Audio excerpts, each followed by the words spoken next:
Hello, this is Zak Ciotti, and I am working in After Effects here. If you haven't heard of this program, this is what it looks like, Adobe After Effects.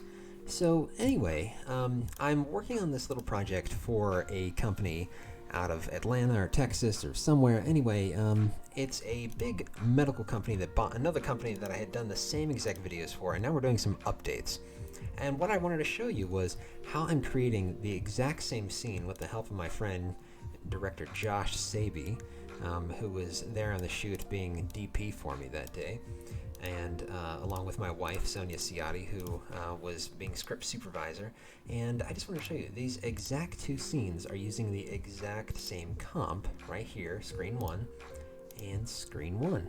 Anything that I change within screen 1, here I'm going to double click on it, right here, anything I change here will be affecting both of these screens. But that's not the fancy part. The fancy part is to fulfill all these requests of changing each of these different screenshots that they gave me of their UI.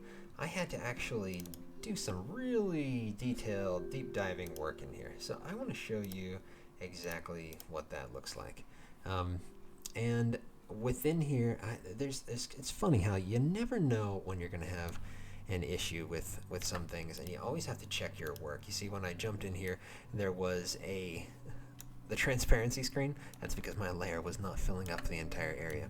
So let's go ahead and take a look at the coolest thing that I just discovered after hearing about it and remembering how useful this would be here. I wanted to make a check mark, and I'm going to expand this up for you.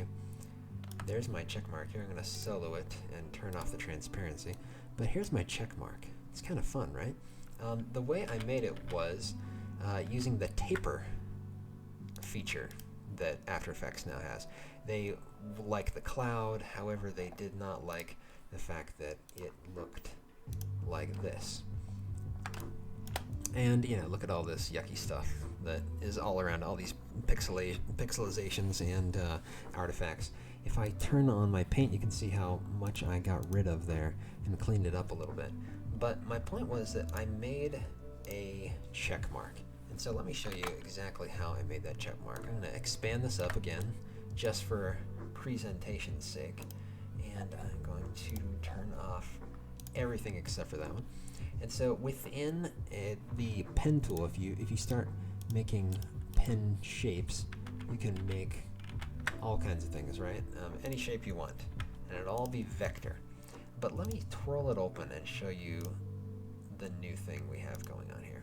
I'm going to delete my first layer, my second layer that I just made, and show you that I have this checkmark path. And the thing that I did with it was open up the stroke options, go down to taper, which is a new option that After Effects just updated in here, and it shows I increased the taper size. It would have looked like this, and then I moved it all the way up to 100% on both ends, so it tapers off, which is really slick looking. The only thing I might want to change, and I don't think this would be too terribly hard, I'm going to fiddle around with it while I have you here, is to try to figure out what option could smooth out that bottom part right here. I'm going to switch over to the pen tool using my G button and try to find a way to fiddle with this here. I don't know if this is really going to be worth the effort, because the truth is, even though you can taper on these corners, it doesn't necessarily mean that you could taper on every corner. So you'd have to come in and probably make another shape layer, and essentially what you could do is outline it like so, and rearrange what this looks like here. I'm gonna do my best to show you what this would look like if I were to do this. I feel a little bit like it's not worth the effort, but why not? Well, I got you here, huh? So anyway, making something like that, yeah, it kind of looks like a check mark. Anyway, I thought it was really cool to find out about this new feature, taper, within here. And that's all I wanted to show you, just a little insight, and play some of my favorite jams on the lo-fi radio.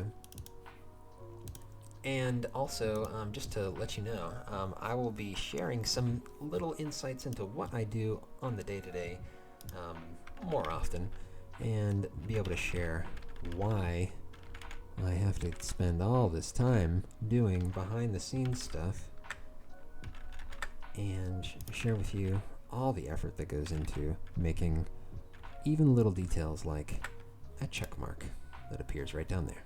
Anyway, thanks for watching.